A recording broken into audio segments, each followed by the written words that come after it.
इसमें जो है प्रैक्टिकल देखने से पहले थोड़ा सा हम सर्वलेट को समझ लेते हैं। थोड़ी बहुत चीजें हम पहले ही पढ़ चुके हैं। सर्वलेट हम क्यों यूज कर रहे हैं, ठीक है, सबसे पहले इसको जानना जरूरी है। तो यहाँ पे क्या, servlet technology use to create web application, यानी कि वेब एप्लीकेशन बनाने के लिए हमारा सर्वलेट टेक्नोलॉजी का यूज होता है। और आगे क्या देखा, resides at the server side, generates A dynamic page. और ये क्या है, सर्वर साइड पर होती है, यानी कि सर्वर पर होती है, जो कि कुछ रेस्पॉन्स करेगी, है ना, जिससे कि हम एक डायनेमिक पेज को बना सकें। Servlet technology is robust scalable because of Java language. ये रोबस्ट और स्केलेबल है क्योंकि इसमें जावा लैंग्वेज का यूज होता है। इससे before servlet CGI scripting language was common as server side programming language. Servlet से पहले क्या थी, सीजीआई लैंग्वेजेस थी। लेकिन साथ के साथ इनमें कुछ डिसएडवांटेज भी थे, किसमें, सीजीआई लैंग्वेजेस में। तभी सर्वलेट का यूज आया। अब सर्वलेट बनाने के लिए हम क्या करते हैं, जावा एक्स डॉट सर्वलेट इंटरफेस का यूज करते हैं। इंटरफेस सबको पता है, इंटरफेस के अंदर क्या होता है, मेथड्स होते हैं, लेकिन उनकी डेफिनेशन नहीं होती है। तो यहाँ पे भी वही है, हम क्या करेंगे, जावा एक्स डॉट सर्वलेट इसको इंपोर्ट करेंगे, ठीक है। तो ये जो सर्वलेट क्लास है, ये सॉरी सर्वलेट इंटरफेस है, ये जावा एक्स डॉट सर्वलेट पैकेज के अंदर है, ठीक है। उसके अंदर सर्वलेट इंटरफेस है और इंटरफेस के अंदर हमारे कुछ मेथड्स हैं जो कि सर्वलेट में यूज होंगे, जिनको कि हम लाइफ साइकिल मेथड्स बोलते हैं। तो उनको हमें क्या करना पड़ेगा, वो सारे एब्स्ट्रैक्ट मेथड तो उन्हें हमें ओवरराइट करना पड़ेगा, क्योंकि इंटरफेस तो होता ही वही है जिसमें कि जो मेथड्स होते हैं उनकी डेफिनेशन नहीं होती है, यानी कि उनकी बॉडी हम बाद में डिफाइन करते हैं। तो कौन कौन से वो मेथड है, वो मेथड है हमारे INIT, है ना, एब्स्ट्रैक्ट मेथड है। तो ये INIT मेथड क्या करता है, ये सर्वलेट को इनिशियलाइज करता है, यानी कि लोड कर देता है ना, ऑब्जेक्ट को। फिर दूसरा हमारा सर्वलेट कॉन्फ़िग, जो कि हमारा सर्वलेट का कॉन्फ़िगरेशन कर देता है। इसी तरह से हमारे पास सर्विस मेथड है। जैसे अगर आपने किसी क्लाइंट ने किसी सर्वर को कोई रिक्वेस्ट भेजा है, तो उस रिक्वेस्ट को फुलफिल करने के लिए सर्वलेट क्या करती है, सर्विस मेथड का यूज। जैसे आप कोई गूगल में भी आप ओपन करते हैं, बेस्ट कॉलेजेस इन उत्तराखंड, तो गूगल का सर्वर आपको एक रेस्पॉन्स दे रहा है और एक लिस्ट दे रहा है, ठीक है। तो लिस्ट देने के लिए कुछ मतलब वो क्या हो गई आपकी, वो रेस्पॉन्स कर रहा है, रेस्पॉन्स के लिए वो कुछ सर्विस कर रहा है ना, आपको सर्विस दे रहा है वो। तो और इसके अंदर दो आर्ग्यूमेंट्स है, जैसे सर्विस रिक्वेस्ट होती है, और जब वो सर्विस देता है तो जाहिर सी बात है उसमें कोई रिक्वेस्ट आती है, और फिर उसके रिस्पॉन्ड में वो रिस्पॉन्स में क्या करता है, रिक्वेस्ट को फुलफिल करता है, ठीक है। इसी तरह से हमारा सर्वलेट इन्फो है, और इसी तरह से लास्ट में हमारी जो है सर्वलेट जो है डिस्ट्रॉय हो जाएगी। तो चलिए इसका हम देखते हैं प्रैक्टिकल, इसका वो कैसे करना है।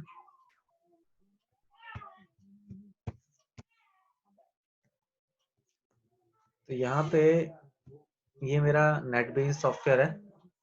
जाहिर सी बात है आपको कुछ चीज़ों की जरूरत पड़ेगी वेब एप्लीकेशन बनाने के लिए। आपको आईडी चाहिए, या तो आपका एक्लिप्स है या फिर नेटबीन्स है।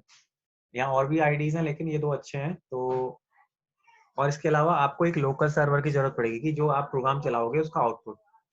तो जावा के लिए काफ़ी सर्वर्स हैं, लेकिन जो फ्री में अवेलेबल है वो आपका टॉमकैट। तो वो आपको इंस्टॉल करना पड़ेगा, जो कि मैं पिछले उसमें वीडियो में बता चुका हूँ कि कैसे उसको इंस्टॉल करना है। लोकल सर्वर है, क्योंकि अब आप डायरेक्ट तो काम नहीं कर सकते ऑनलाइन में।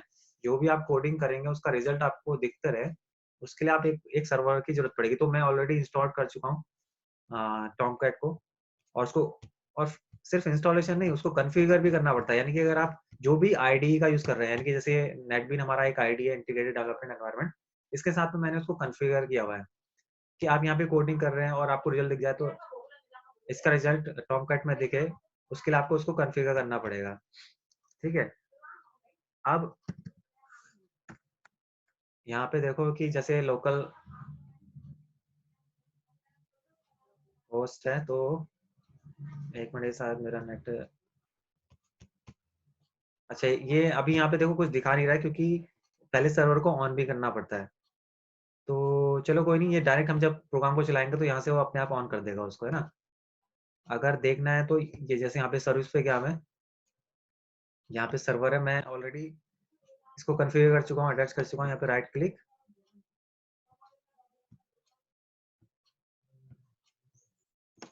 राइट क्लिक किया, स्टार्ट।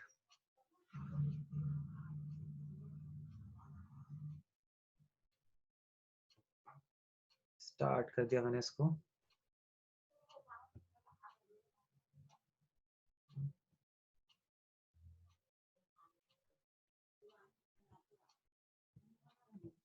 ओके कर दिया और तब यहाँ पे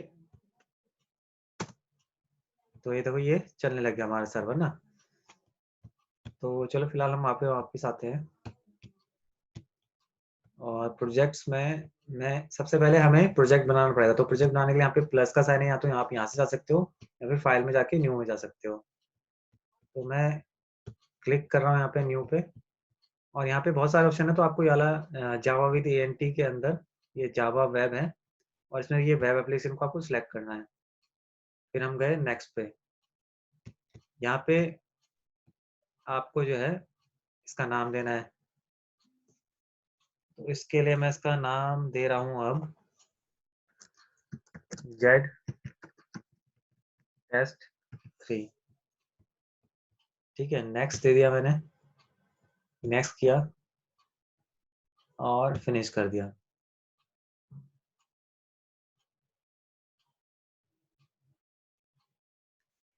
तो फिनिश करने के साथ ही ये मेरा ये प्रोजेक्ट बन गया। अब मैं इसको अगर प्लस पे क्लिक करता हूँ, एक्सप्लोर करता हूँ, तो यहाँ पे ये कुछ फोल्डर्स पहले से बने हैं, जैसे वेब पेजेस हो गया, सोर्स, पैकेजेस। तो वेब पेज के अंदर कुछ फाइलें आपकी बनती हैं। सोर्स पैकेजेस इसमें आपकी जैसे जावा क्लास या और जो भी चीज़ें बनती हैं, इसमें कुछ लाइब्रेरी फाइलें हैं और इसमें आपका कॉन्फ़िगरेशन से रिलेटेड जो है कुछ फाइलें हैं। तो सबसे पहले मैं पैकेज बना रहा हूँ। यहाँ पे सोर्स पैकेजेस है, इस पे मैं राइट क्लिक करता हूँ जेट टेस्ट के सोर्स पैकेज के अंदर और यहाँ पे जावा पैकेज है, इस पे क्लिक कर दिया। तो मैं इसका नाम लिख रहा हूँ com डॉट सर्वलेट्स। ठीक है, पैकेज नाम हम कुछ भी दे सकते हो, ये आपकी मर्जी है। मैंने com डॉट सर्वलेट्स दे दिया, आप कुछ भी दे दो, अपना नाम दे दो और फिनिश पे कर दिया। इतना करने के बाद में अब हमें क्या करना है, इसके अंदर हम एक सिंपल सी जावा क्लास बना रहे हैं और उसके अंदर हम तब कोडिंग स्टार्ट करेंगे। तो यहीं पे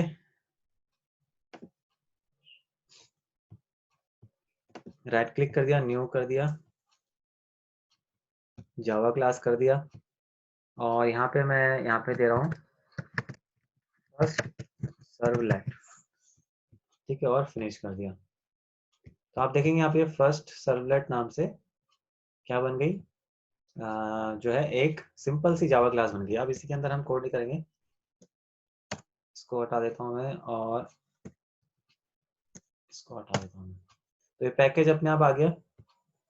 इसके अंदर मैं एक आपका जो है इंपोर्ट कर रहा हूँ जावा x dot servlet dot servlet. तो ये मैंने यहाँ चलो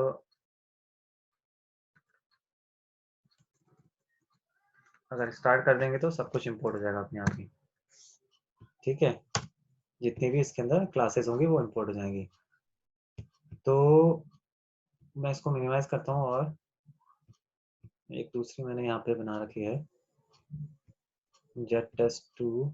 इसके अंदर सोर्स पैकेजेस के अंदर यहाँ से मैं लेते रहूँगा। तो यहाँ पे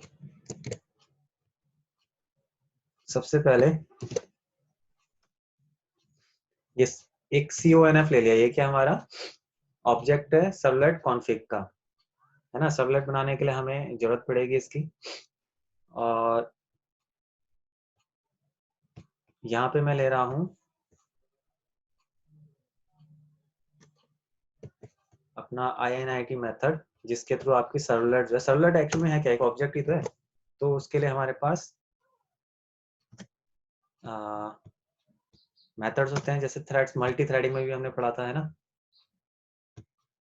सॉरी, एप्लेट्स में हमने पढ़ा था। तो एप्लेट भी क्या थी, एक उसके ऑब्जेक्ट बनते थे और उसमें उसका कुछ लाइफ साइकिल होता था। तो यहाँ पे ये क्या है, INIT मेथड, जो कि लोड कर देगा सर्वलेट को।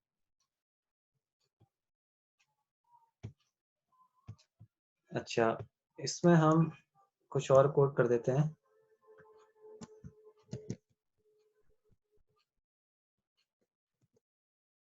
तो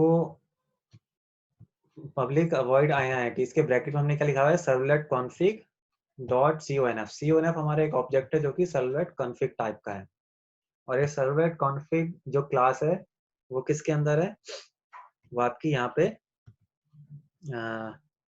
सॉरी जो सर्वलेट इंटरफेस है उस इंटरफेस जो सर्वलेट पैकेज है उस सर्वलेट पैकेज के अंदर हमारा सर्वलेट क्लास भी है। तो हमने कॉन्फ़िगरेशन टाइप का ऑब्जेक्ट ले लिया।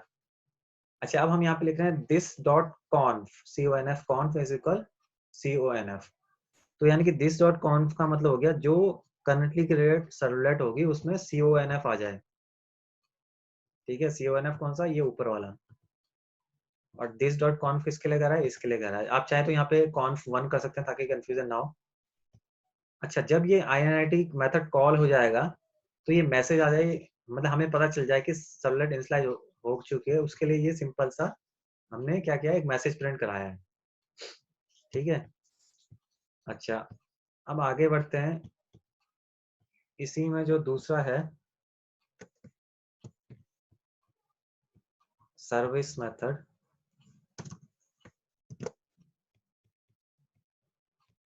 और इसको यहाँ पे एरर दे रहा है, इसलिए दे रहा है कि हमने, पहले मैं इसको समझा देता हूँ। तो ये भी सर्विस आपका मेथड है जो कि आपकी सर्वलेट इंटरफेस के अंदर है। अच्छा, इसमें एक चीज तो हमने मिस कर ही दिया कि हमें ये भी तो करना पड़ेगा, इम्प्लीमेंट्स। इम्प्लीमेंट्स क्या, ये हमारी फर्स्ट सर्वलेट क्लास बनी थी, इसमें हम इम्प्लीमेंट कर रहे हैं किसको, सर्वलेट को। क्योंकि हमने अभी थोड़ी देर पहले डिस्कस किया कि सर्वलेट को बनाने के लिए हम क्या कर सकते हैं, सर्वलेट इंटरफेस के, ये जो सर्वलेट इंटरफेस है इसके कुछ मेथड्स को ओवरराइड करेंगे। यानी कि इस इंटरफेस के अंदर कुछ हमारे मेथड्स बने हुए हैं, उसके अंदर सिर्फ मेथड बने हैं, हमें उनकी क्या करनी है, कोडिंग करनी है। तो वही हम कर रहे हैं। देखो IIT इस सर्वलेट इंटरफेस के अंदर होगा तो हमने यहाँ पे उसकी कोडिंग कर रहे हैं इतना। ठीक है, फिर ये सर्विस मेथड भी इसी के अंदर है सर्वलेट के अंदर, तो हम इसकी कोडिंग दोबारा कर रहे हैं। अच्छा, इसमें एक चीज और है, ये कुछ यहाँ पे दे रहा है,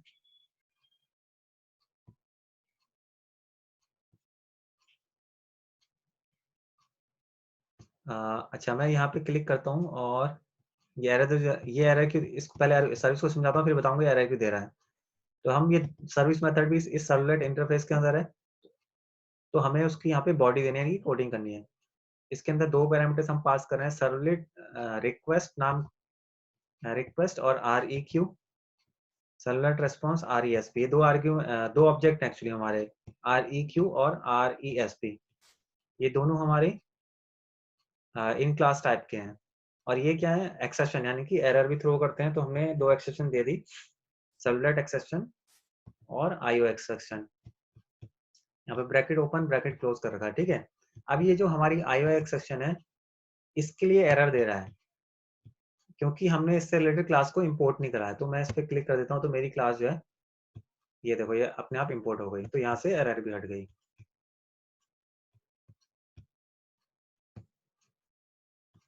तो इसको मैं कॉपी कर लेता हूँ यहाँ पे इसके अंदर। ठीक है, तो जब ये सर्विस मेथड कॉल हो जाए तो ये मैसेज दिख जाए, उसके लिए ये है। अच्छा, फिलहाल अभी मैं इसमें कुछ और कोडिंग किया, उसको अभी थोड़ी देर रहने देते हैं, उसके थोड़ी देर बाद आएंगे। जब आपका जो है सर्वलेट डिस्ट्रॉय हो जाए, यानी कि जब उसका काम खत्म हो जाता है, जैसे आपने क्या करते हो, गूगल में सर्च मारते हो बेस्ट कॉलेज इन उत्तराखंड, तो आपको रिजल्ट दे देता है। भाई वो रिजल्ट देने के लिए उसने कोई ऑब्जेक्ट्स तो यूज किए होंगे, तो उस ऑब्जेक्ट का काम खत्म हो गया रिजल्ट देने के बाद में, तो उसके बाद वो मेमोरी में स्पेस क्यों ले, वो डिस्ट्रॉय हो जाए, उसके लिए यहाँ पे डिस्ट्रॉय मेथड है। तो ये डिस्ट्रॉय मेथड के अंदर हम कोडिंग ये जो लिख रहे हैं system dot out dot println, वो सिर्फ इसलिए लिख रहे हैं ताकि हमें पता चल जाए अभी, क्योंकि अभी हम लर्निंग फेज में है, हमें पता चल जाए कि वो ऑब्जेक्ट जो है डिस्ट्रॉय हो रहा है, इसलिए हमने सिर्फ ये डिस्ट्रॉय मेथड यहाँ पे लिखा है। ठीक है, उसके बाद पब्लिक सर्विस गेट कॉन्फ़िग है कि जो कॉन्फ़िगरेशन की अगर डिटेल सर्वर से मांगनी हो तो उसके लिए है गेट सर्विस कॉन्फ़िग। ये क्या कर रहा है, कॉन्फ रिटर्न कर रहा है जिसके अंदर कॉन्फ़िगरेशन की डिटेल होगी। ठीक है, अच्छा उसके अलावा अगर हमें जो है सर्वलेट की इंफॉर्मेशन भी चाहिए तो उसके लिए जो है public string gate servlet info, ये भी मेथड है जो कि सर्वलेट इंटरफेस के अंदर है। तो ये क्या रिटर्न कर रहा है, this servlet is created by me. अगर हमें सर्वलेट की इंफॉर्मेशन चाहिए, अभी तो हम नॉर्मली वर्क कर रहे हैं, मतलब सिर्फ सीखने के पर्पज से। इतना हो गया। इतना होने के बाद में इसमें क्या है कि सिर्फ ऐसे ही काम नहीं चलेगा, हमें इसमें इसकी मैपिंग भी करनी पड़ती है। ठीक है, यानी कि मैपिंग का मतलब ये चले कैसे। अभी तो सिर्फ हमने मेथड्स बनाए, ये मेथड्स चलेंगे कैसे, तो उसके लिए हमें एक दूसरी फाइल बनानी पड़ेगी। इसको मैं सेव कर लेता हूँ। और यानी कि हमें बनानी पड़ती है एक XML फाइल। ठीक है, अब वो कैसे बनेगी, उसके लिए आपको जाना है यहाँ पर, आपका जो पैकेज है, इस पैकेज में वेब पेजेस है, वेब पेजेस में वेब INF वाला फोल्डर है, इसके अंदर जाना है, न्यू पे जाना है, और यहाँ पे एक ऑप्शन मिलेगा स्टैंडर्ड डेवलपमेंट डिस्क्रिप्टर। जब आप करेंगे तो हो सकता है आपको मिले ना, तो आप नहीं मिलता है तो आप यहाँ पे अदर में जाओ। अदर में जाने के बाद में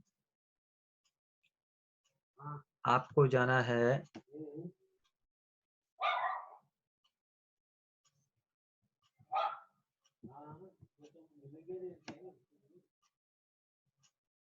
ये यहाँ पे मिल गया, वेब के अंदर लास्ट में है standard development deployment, sorry development नहीं, डिप्लॉयमेंट डिस्क्रिप्टर। नेक्स्ट पे क्लिक किया और इसको फिनिश कर दिया। तो आप देखेंगे कि ये जो आपकी एक ये web.xml फाइल बन गई है ना, इसमें कुछ कोड पहले से आ रखा है, इसको थोड़ा सा गैप कर लेते हैं यहाँ पे। तो यहाँ पे कुछ चीजें आपको देनी पड़ेंगी, तो वो क्या चीजें होंगी वो मैं बताता हूँ।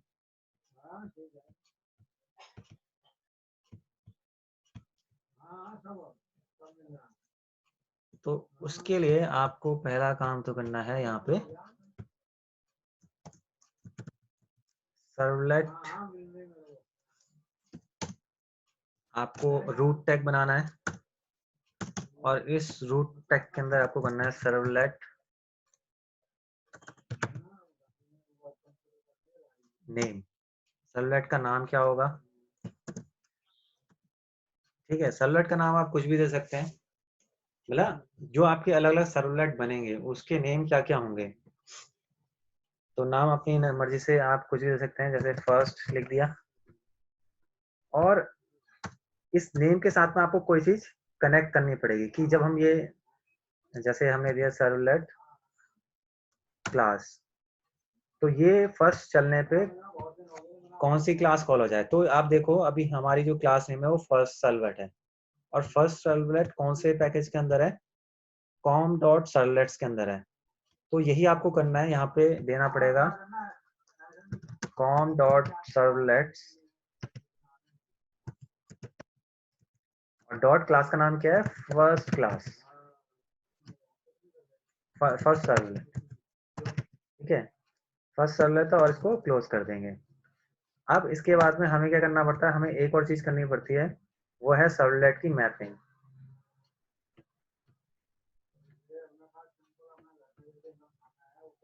तो सर्वलेट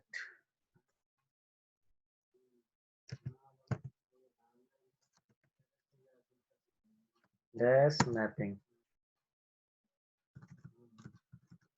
तो ओपन करना पड़ेगा जरा।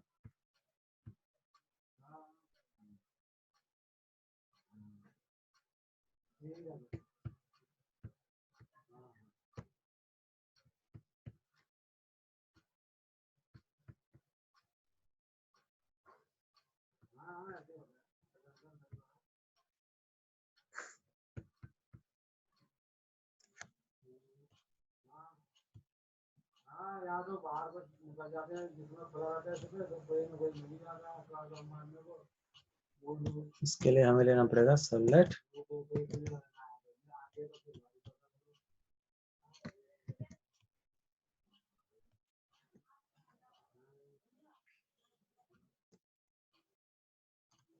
ठीक है, सर्वलेट मैपिंग हमें एक लेना पड़ेगा उसको मैप करने के लिए। तो ये हो जाएगा सर्वलेट नेम, तो हमें वही देना पड़ेगा जो हमने ऊपर देखा है फर्स्ट, और इसके बाद इसको क्लोज कर दो। उसके बाद हमें यूआरएल पैटर्न, यूआरएल पैटर्न की आप एड्रेस बार में क्या टाइप करें तो आपका जो है इसको सेव कर लेते हैं। तो हमने इसमें क्या किया, इसमें देखो जो हमारी XML फाइल है उसमें हमने ये सर्वलेट टैग बनाया, हम मतलब सर्वलेट बना रहे हैं, ठीक है, ताकि हमारी वेब एप्लीकेशन जो हमने ये कोड किया है फर्स्ट सर्वलेट डॉट जावा में वो चल जाए ब्राउजर में। तो हमने सर्वलेट का नाम दे दिया फर्स्ट, ठीक है, नाम तो नाम देना पड़ेगा तभी वो चलेगी। फिर उसके साथ में हमने ये क्लास ये फर्स्ट सर्वलेट, इसमें कोडिंग तो करिए लेकिन चलेगी कैसे, तो चलाने के लिए हमने ये बता दी कि भाई इस फर्स्ट के साथ में ये वाली सर्वलेट चलेगी, और ये नाम आप कुछ भी दे सकते हो, फर्स्ट दे दो, अपना नाम दे दो, कुछ भी इस फर्स्ट की जगह कुछ भी लिख सकते हो। लेकिन ये जो लिखा हुआ है com dot servlet dot first servlet, ये तो वही देना पड़ेगा जो आपने आपकी जावा क्लास का नाम है और जिस पैकेज के अंदर है। हमने कॉम डॉट सर्वलेट लिखा हुआ था, ये कॉम डॉट सर्वलेट तो मैंने पैकेज दिया था, आप कुछ भी पैकेज नेम रख सकते हो। उसके बाद में इसको मैप करना पड़ेगा, तो उसके लिए सर्वलेट मैपिंग टैग है। और इस मैपिंग के अंदर पहली चीज तो वही है कि कौन सी सर्वलेट है उसका नाम बताना पड़ेगा, तो नाम जो अभी हमने रखा था फर्स्ट वही आपको यहाँ पे लिखना है। और ये फर्स्ट चले कैसे, ये फर्स्ट चलने के लिए हमने बोला कि जब भी कोई ब्राउजर में स्लैश वेब डाले तो हमारा ये जो फर्स्ट वाला जो सर्वलेट है वो चल जाए। और इस फर्स्ट सर्वलेट के साथ, इस फर्स्ट के साथ में क्या कनेक्ट है, ये वाली क्लास कनेक्ट है। तो आप देखो इसका रिजल्ट देखने के लिए यहाँ पे जो आपका ये ऊपर ब्राउजर दिख रहा है आपको सिलेक्ट करना पड़ेगा यहाँ से, जैसे मैंने यहाँ पे फायरफॉक्स सेलेक्ट कर दिया, ठीक है। अब मेरे को कौन सा चलाना है, अपना ये जो जेट टेस्ट 3 था इसको मेरे को चलाना है, तो मैंने इस पर राइट क्लिक किया और रन पे क्लिक कर दिया।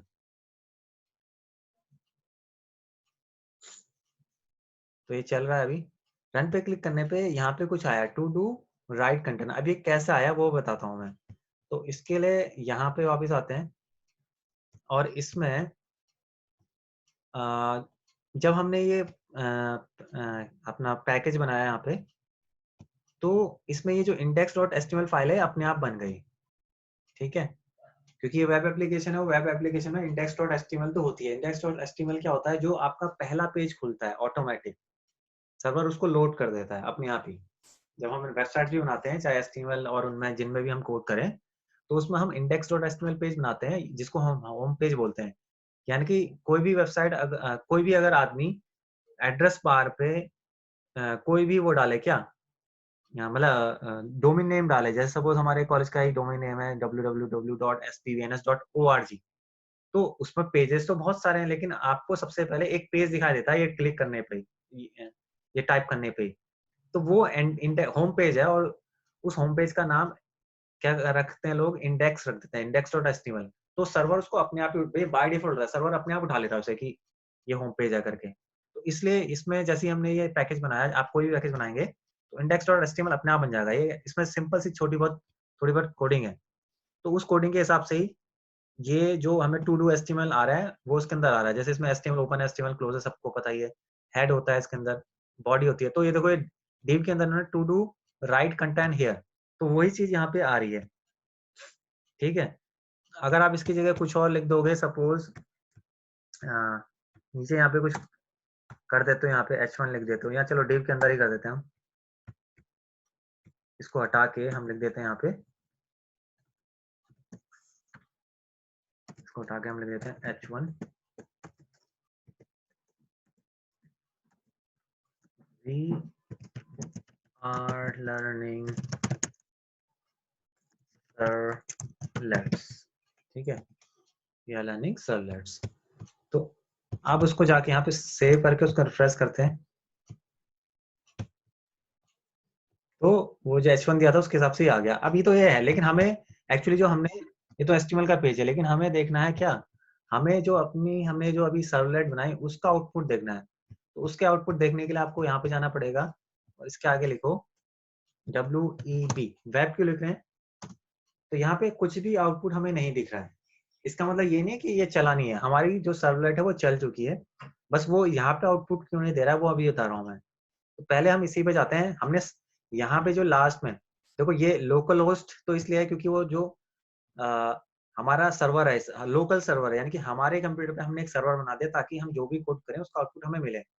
ये 9494 क्या है, ये पोर्ट नंबर होता है एक्चुअली, किस पोर्ट नंबर से हमें वो दिखाई दे, वो है जेटटेस्ट 3 हमारा पैकेज है। इस पैकेज के अंदर हमने ये स्लैश वेब लिखा हुआ है क्योंकि उसी पैकेज के अंदर आपको ध्यान होगा हमने एक वेब पैटर्न बनाया था, यानी कि जब हम ये लिखें एड्रेस लिखें तो चल जाए। हाँ, मैं वापस आता हूँ यहाँ पे, ये जो बनाया था हमने ये रहा, और ये जो हमने जो स्लैश वेब किया था, है ना, तो इसलिए वहां पे दिया है। अब ये चल तो चुका है लेकिन वहां पे आउटपुट नहीं दे रहा है, वहां पे इसलिए आउटपुट नहीं दे रहा है क्योंकि हमने जो कोडिंग करी है वो वहां के लिए आउटपुट आउटपुट देने के लिए कोडिंग नहीं करी है। ठीक है, मैं दिखाता हूँ यहाँ पे कि जो हमने कोडिंग किया था, चलो पहले मैं आउटपुट दिखा देता हूँ आपको। ये देखो लास्ट में देखो ये आ रहा है क्रिएटिंग ऑब्जेक्ट सर्विसिंग, ये क्यों आ रहा है, ये देखो ये जो INIT के अंदर हमने दिया था system.out.println क्रिएटिंग ऑब्जेक्ट, मतलब कि जब सर्वलेट हमारी लोड हो तो हमें एक प्रिंट कर दे कुछ क्रिएटिंग ऑब्जेक्ट। लेकिन अगर आप देखो ये प्रिंट कराने के लिए हमने क्या किया हुआ है, हमने प्रिंट कराने के लिए क्या हुआ है system.out.println। अब ये जो हमारा फंक्शन है println, ये कंसोल पे हमें आउटपुट देता है ना कि वेबसाइट पे। ठीक है, तो ये हमारा कंसोल लॉग है, तो इसीलिए यहाँ पे क्रिएटिंग ऑब्जेक्ट यहाँ पे दिखा रहा है, वहां पे नहीं दिखा रहा है। चल चुकी है हमारी सर्वलेट, तभी तो हमारा inet ये वाला फंक्शन कॉल हुआ है, और ये फंक्शन कॉल हुआ है तभी तो इसके अंदर की कोडिंग चली है, और क्योंकि चलिए तभी तो हमें क्रिएटिंग ऑब्जेक्ट दिखा रहा है। फिर उसका सर्विसिंग भी दिखा रहा है, यानी कि ये सर्विस वाला जो मेथड है वो भी हमारा कॉल हुआ है। ठीक है, system.out.println ये हुआ है। अब अगर वहां पे हम चाहते हैं वहां पे कुछ प्रिंट हो जाए तो उसके लिए हमें कुछ एक दो चीजें और लिखनी पड़ेंगी, जो कि थी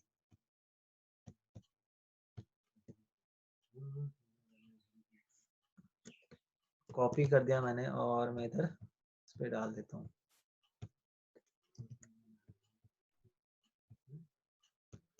इसमें एरर दे रहा है, मैं इसको जरा सही करता हूँ।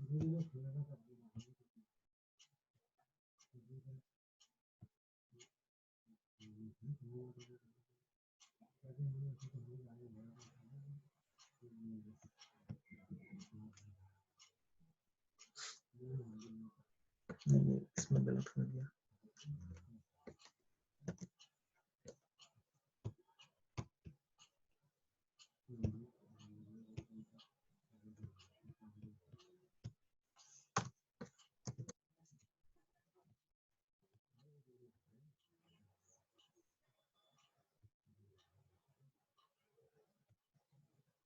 ठीक है, अब मैं इसको जरा सेव कर लूँ और वहां रिफ्रेश करके देखते हैं। ठीक है, अब देखो अब यहाँ पे इस वेब पेज पे आउटपुट आ चुका है, तो अब इसको समझते हैं क्या चीज है। तो हमने क्या किया, सर्विस के अंदर थोड़ी सी कोडिंग और बढ़ा दी। ये system.out.println तो मैंने बताया था, ये देखो यहाँ पे दिख भी रहा है कंसोल के लिए, क्योंकि system.out से आपका कंसोल आउटपुट मिलता है कंसोल लॉग पे। अब हमारा सर्वर यानी कि वो जो टॉमकैट है वो हमें कुछ रेस्पॉन्स करे, उसके लिए हमने क्या किया इसमें, उसके लिए हमने कहा resp.setContentType। ये resp क्या है, resp अगर यहाँ पे देखो ये रहा हमारा ऑब्जेक्ट जो कि हमने यहाँ पे ले रखा था। ये resp ऑब्जेक्ट क्यों है, क्योंकि इसके आगे हमने लिखा हुआ है सर्वलेट रेस्पॉन्स। सर्वलेट रेस्पॉन्स एक प्रीडिफाइंड क्लास है, तो हम RESP नाम का एक ऑब्जेक्ट ले रहे हैं जो कि सर्वलेट रेस्पॉन्स टाइप का। इसका वर्क क्या होगा, ये जब सर्वलेट से कोई क्वेरी होगी तो उसको उसका रेस्पॉन्स करेगा। तो हमने क्या किया, resp.setContentType कि ये जो रेस्पॉन्स हमें मिले वो क्या मिले, text/html, मतलब हम किस तरह का कंटेंट हमें मिले उसके लिए हमने यहाँ पे किया है। इसके साथ में, इस ऑब्जेक्ट के साथ में हमने मेथड कॉल कर दिया और बोल दिया कि जो भी हमें रिस्पॉन्स मिलेगा वो या तो टेक्स्ट होगा या फिर HTML होगा। फिर हमने एक ऑब्जेक्ट ले लिया आउट नाम का। ये ऑब्जेक्ट क्या, इसके आगे क्या लिखा हुआ है, प्रिंट राइटर। ये प्रिंट राइटर भी पहले की बनी हुई क्लास है ना। तो प्रिंट राइटर टाइप का हमने ऑब्जेक्ट लिया और हमने कहा क्या कहा, resp.getWriter कि गेट राइटर मतलब जिसके थ्रू हम कुछ राइट कर पाए, वो हमने सेट, मतलब RESP के अंदर हम वो चीज सेट कर दी। RESP जो हमारा रेस्पॉन्स टाइप का ऑब्जेक्ट है उस राइटर को निकाला और आउट के अंदर सेट कर दिया। फिर आउट तो हमारा ऑब्जेक्ट है तो हमने कहा out.println है ना। तो आउट हमारा जो था वो प्रिंट राइटर टाइप का ऑब्जेक्ट है। इसके थ्रू हम क्या कर सकते हैं, वहां पे वेब पेज पे लिख सकते हैं। तो हमने कहा आउट डॉट प्रिंटलन क्या प्रिंट करते हैं, this is my output from servlet method. इसीलिए यहाँ पे ये दिखा रहा है दिस इज माई, देखो तो वहां से उस ऑब्जेक्ट के थ्रू हमने इस वेब पेज पे लिखा है ना। और ये करने के लिए हमने इसको प्रिंट राइटर टाइप का दिया था, जबकि जब आप system dot out dot println कर रहे हैं तो वो यहाँ पे प्रिंट कर रहा है, ना कि वहाँ वेब पेज पे। तो आउट डॉट प्रिंटलन इस ऑब्जेक्ट के थ्रू, आउट ऑब्जेक्ट के थ्रू जो कि प्रिंट राइटर टाइप का है, आप वहाँ पे वेब पेज पे लिख रहे हैं। फिर हमने क्या किया, एक और चीज प्रिंट करवा दी, आउट डॉट प्रिंटलन क्या प्रिंट करे, new date dot to string. मतलब ये जो डेट आपको दिखाई दे रही है मंडे में, ये इतना जो ये दिखाई दे रहा है, ये सब इसी की वजह से दिखाई दे रही है क्योंकि हमने यहाँ पे डेट भी प्रिंट कराई है। अगर इसको थोड़ा सा और सही करो तो इसको थोड़ा सा ऐसे कर सकते हैं हम, यहाँ पे दे सकते हैं हम H2।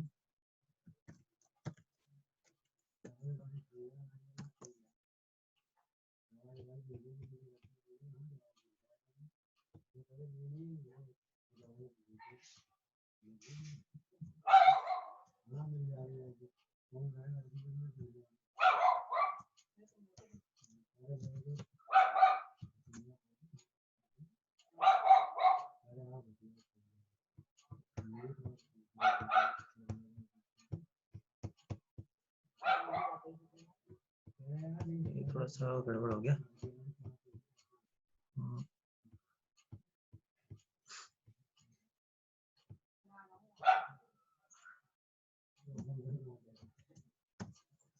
/H2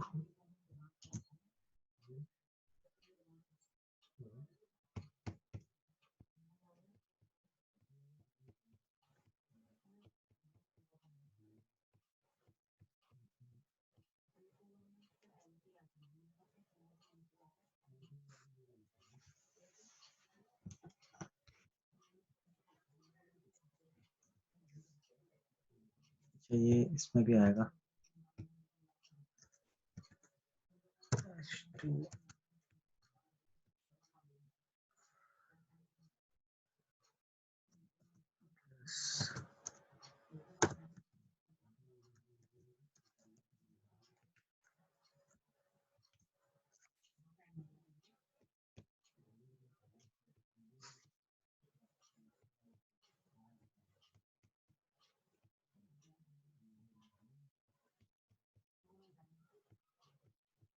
ये हो गया H2, यहाँ पे नहीं आएगा।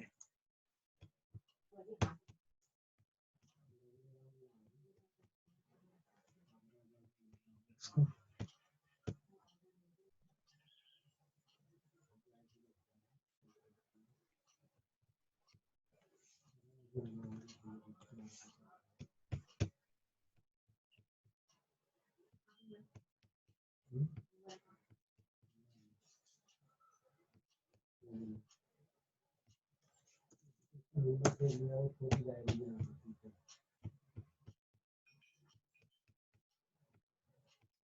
चलिए एक मिनट, ये यहाँ पे नहीं आएगा, यहाँ पे ऐसे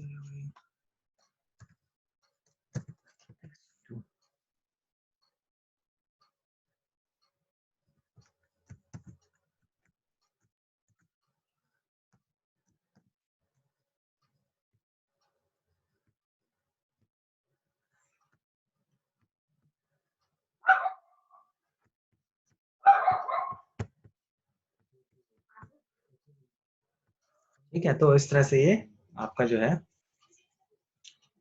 प्रिंट हो जाएगा। तो ये था एक सिंपल सी सर्वलेट हमने बनाई है। इसी तरह से सर्वलेट बनाने के हम कुछ और मेथड भी तरीके देखेंगे कि सर्वलेट किस तरह से बनती है और कैसे कैसे उसमें काम होता है। तो आज के लिए इतना काफी है।